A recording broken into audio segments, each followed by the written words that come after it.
keep it 100 because it's time for Hub's Huddle Podcast. Listen to the man that talks sports from football to basketball 24/7, 365. He is known as the average Joe that knows more than average about sports. What's up, man? Ladies and gentlemen, please welcome your host, Hub.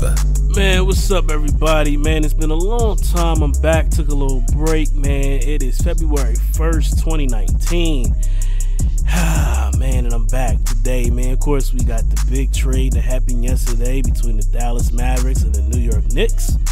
Kristaps Porzingis is now a Dallas Maverick.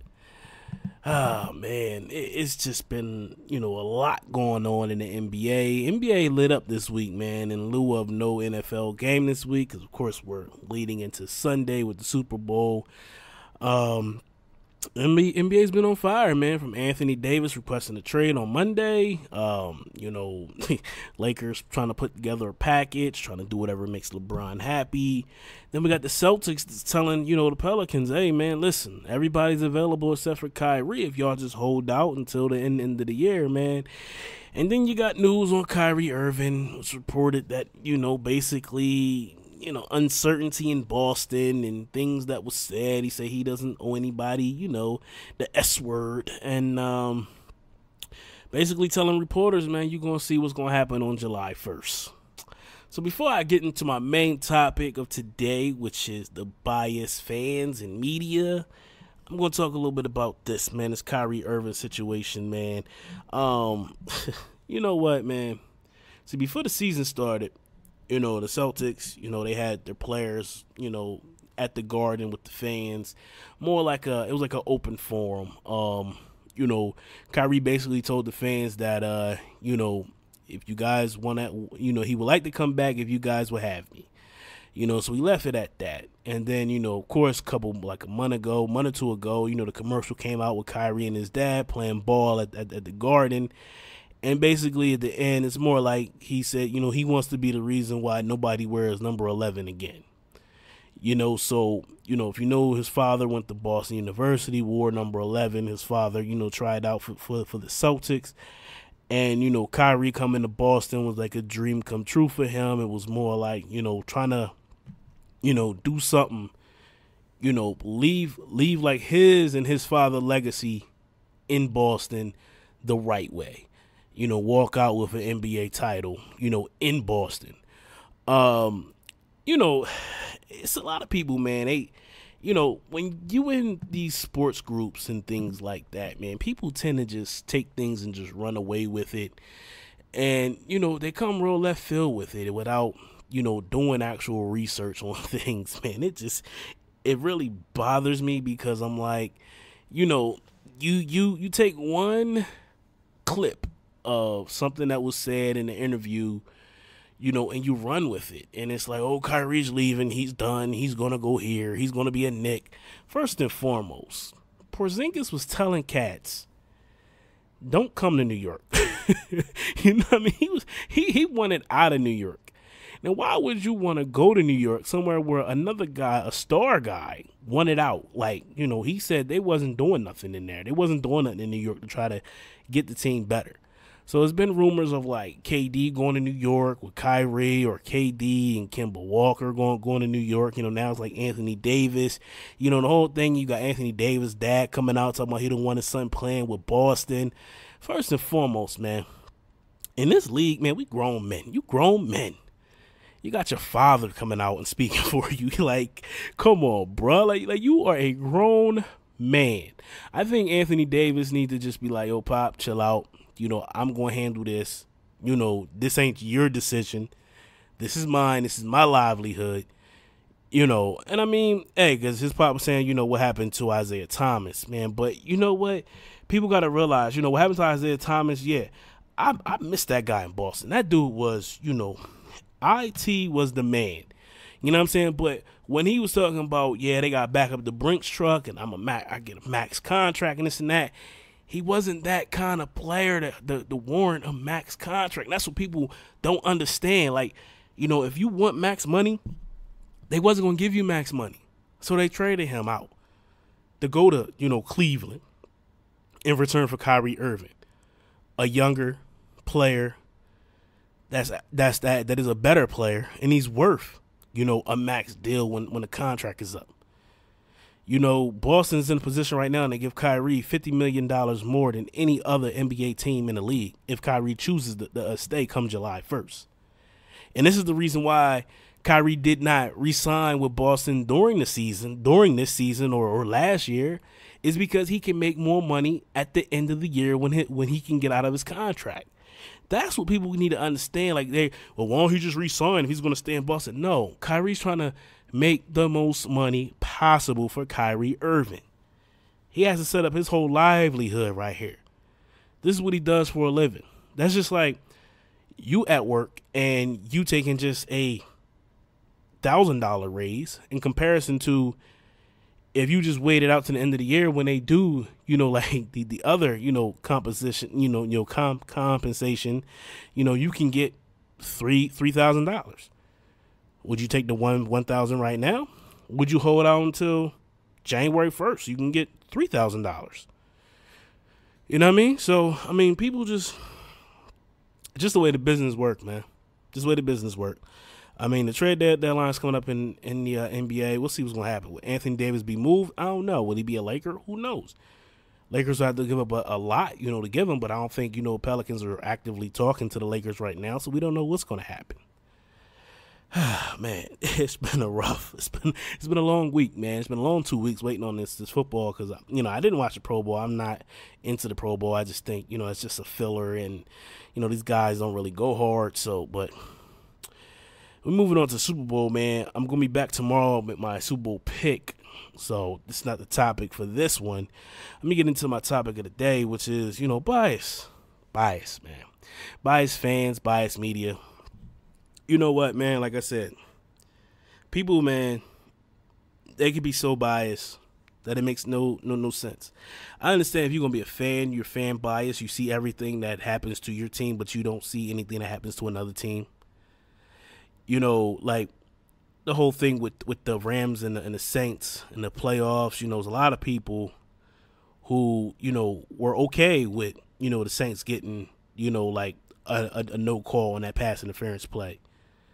But in return, when New England played the Chiefs in the next game, they were upset over a phantom pass interference call that Tom Brady got. But then it's like, hold on, bro, rewind. You were the same cat that was cool with the dude, laying out my man from like the Saints and not getting the call. But when it's over here going on in this New England game and the Chiefs, you upset over that. Like, you can't be on both sides of the fence, man. You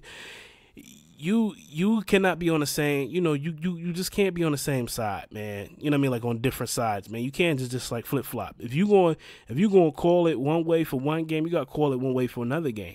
Like I said, honestly, when you watch NFL games, even watch NBA games, any sport, it's always a call that can go either way. It's always a call that you might feel like, dang, man, this team really, they really got the shaft because, we sitting up here watching it, one team getting real screwed.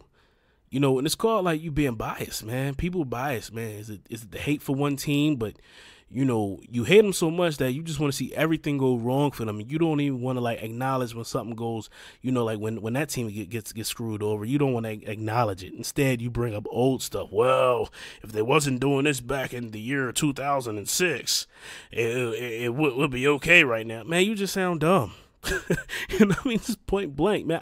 This is why I don't like talking to other sports fans a lot. I try to, keep it 100. But, some fans, man, I just can't deal with, man. They just be too out there, man. If you're not going to keep it real and keep it 100 with me all the way around, I really ain't got no real rap for you, man. I just don't. Like, it don't matter. I don't have to like the team. But if I think that one team is getting screwed, and if it's a team that I don't like, I'm going to call it out. Like, hey, man, they not getting any calls today. You know what I'm saying? There's something wrong. That play should have been pass interference. It's been times that I've done that over and over again. And I think at this point, man, people, man, they let the bias go, man. If you don't like a team, you don't like a team. But, if a team getting screwed over, man, you got to call that out. The same thing with the media.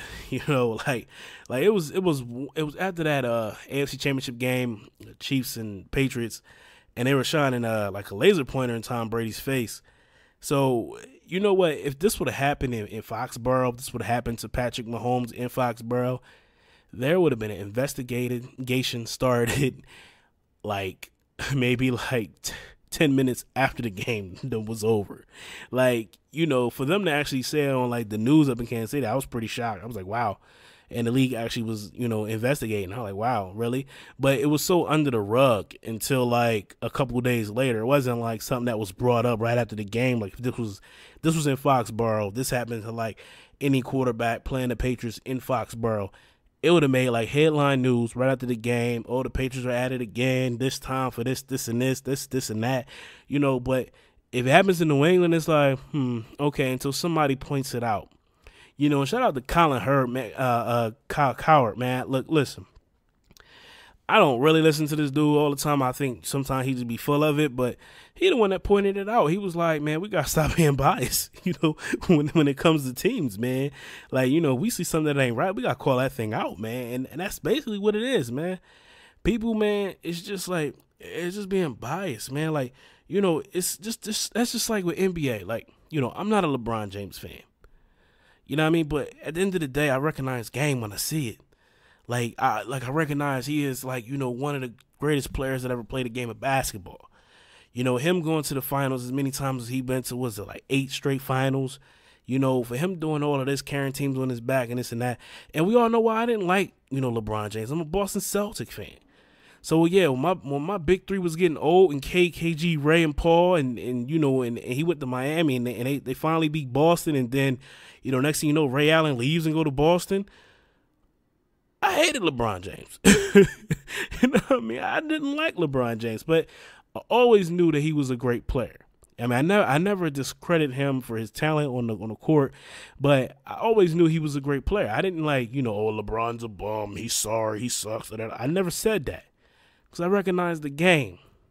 It's not like when people compare, like when they look at Tom Brady and be like, oh, he's just a system quarterback, he's just this and that, that and that. They never get a man his due. Like you ain't gotta like the man, but you gotta respect the game, man. Like I said, like LeBron, like, yeah, can't stand LeBron. And I can't say him even more now because he played for the Lakers, and I don't like the Lakers.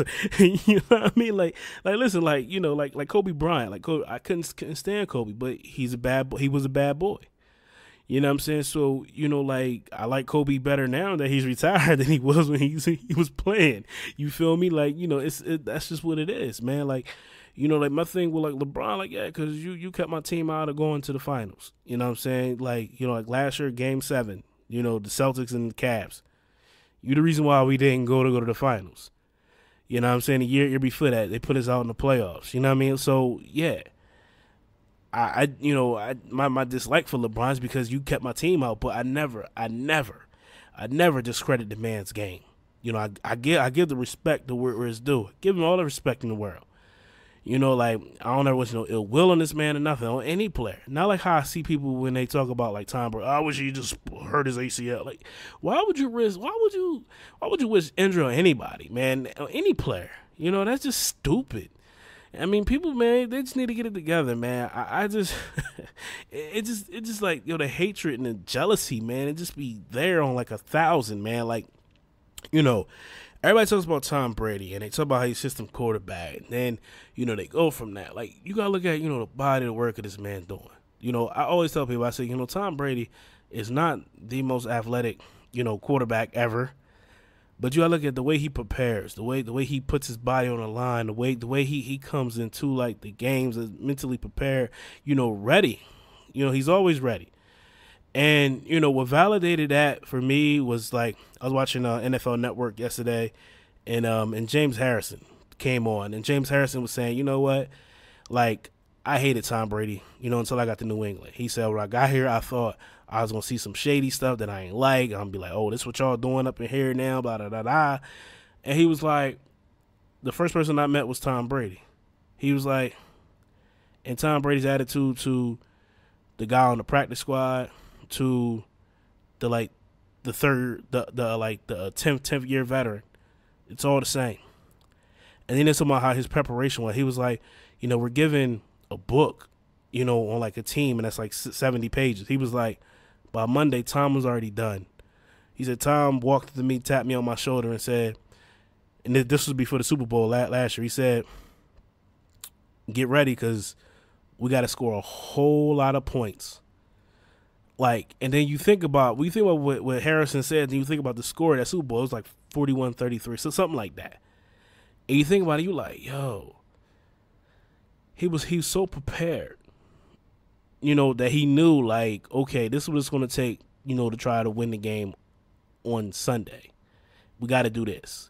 And you're preparing for the defense, and you're looking at the defense, and he's looking at how these defenses play against quarterbacks that's like similar to him and what he has to do to avoid being in a situation that these quarterbacks was in. And he went out there on that Super Bowl Sunday last year. They lost, but he shredded them dudes for 500 yards. That's the stuff that I'm talking about. That's the juice, man. And not a lot of quarterbacks got that, man. Not a lot of quarterbacks put that preparation in, man. Not that many quarterbacks going to sit up there and study the way like that. And that all goes into your greatness.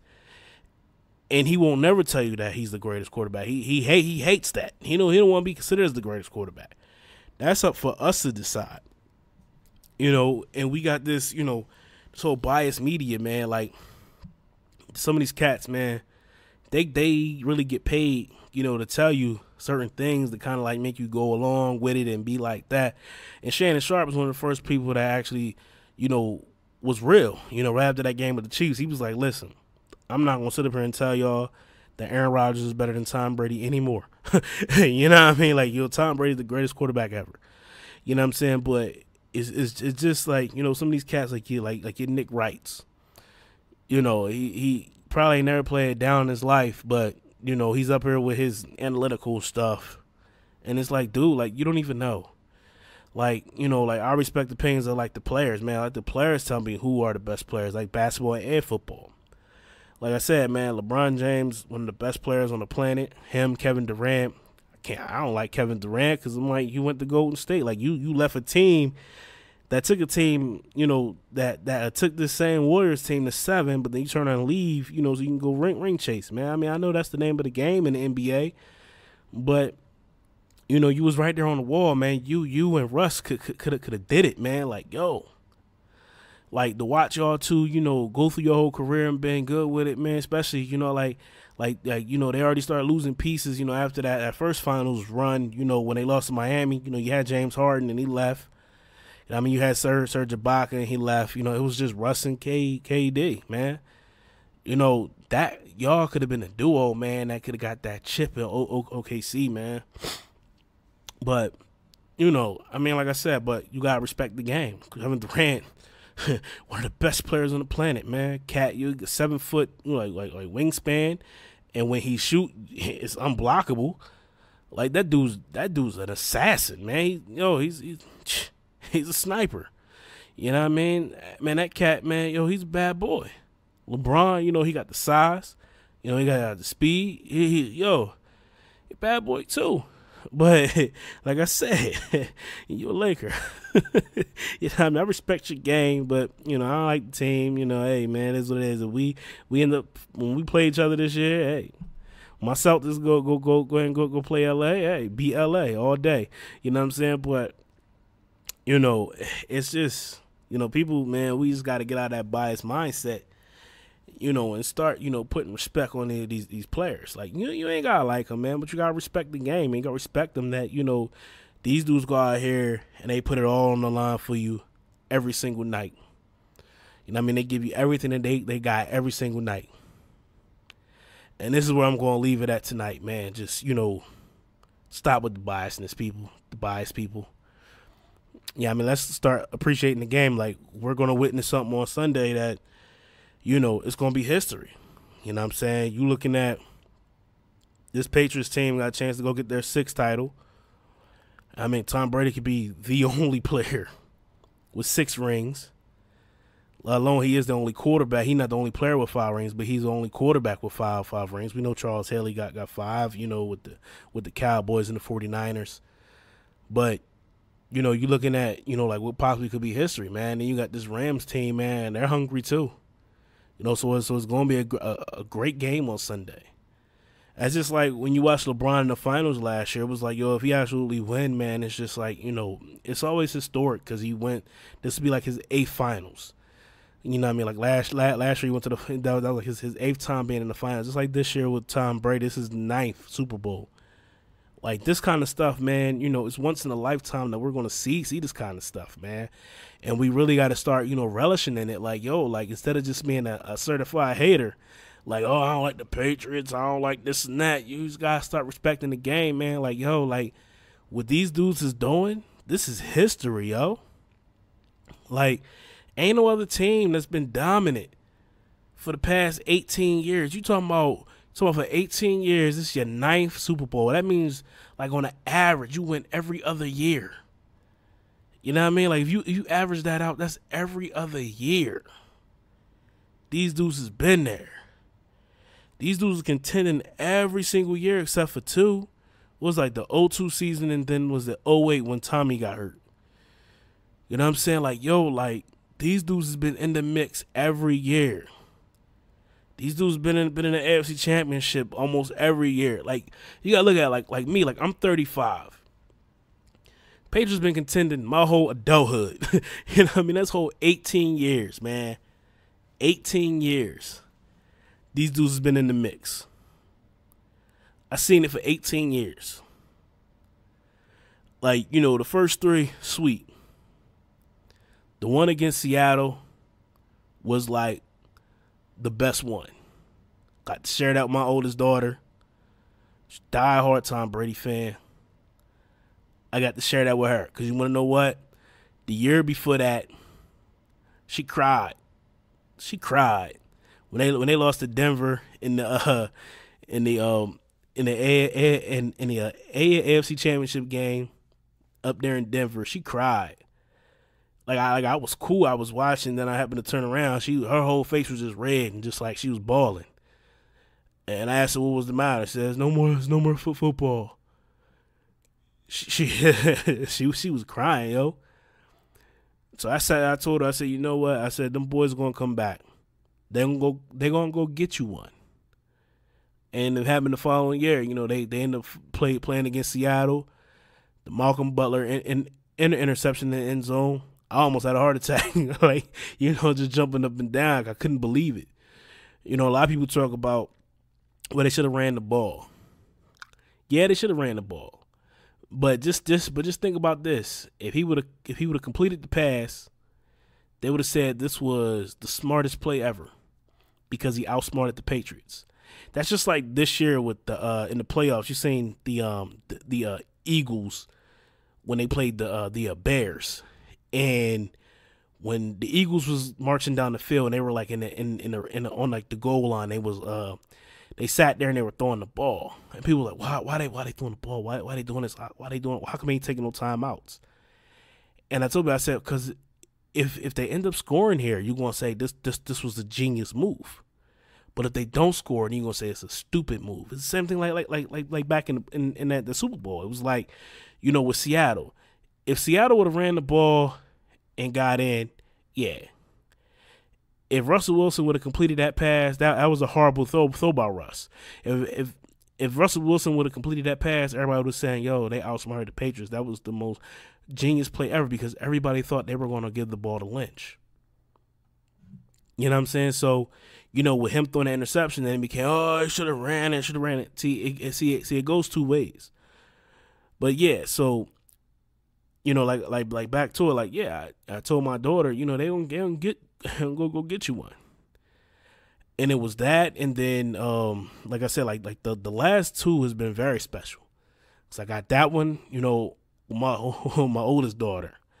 The one when they played the Falcons, I never doubted for a minute. I mean, I got the Facebook Live videos and everything that proves it. Like halftime, I'm arguing with jokers on it, talking about we gonna come back, we gonna win, because it was, you know, like that was the day I found out that my youngest daughter was, you know, that my fiance was pregnant with my youngest daughter, and it was like, yo, we not losing tonight. You know what I mean? I don't care, you know, what the score is. Like, yo, we were taking a beating, and we found out like maybe like 20 minutes before kickoff, and I sat there and I said, listen, we not losing tonight. Like, they not gonna mess up my night. Like yo, we gonna win by any means. And there you have it. Came back and won overtime. You know, the toss to James White. You know, to seal the deal for that 5th ring. That right there was like, you know, those 2 last ones was better than the first 3 to me. Yeah, the first one, yeah, you see a team win, you hype. Then you got the 2 back-to-backs, Carolina and Philly. And, you know, you get the heartbreaking with the Giants in 2007. I still can't watch that one. And then, you know, you got the other one was like 2011, something like that, 2011, 2012. It was one of those, and they played the Giants again. They lost. You know, I still can't watch that one either. Of course, last year they lost to Philly.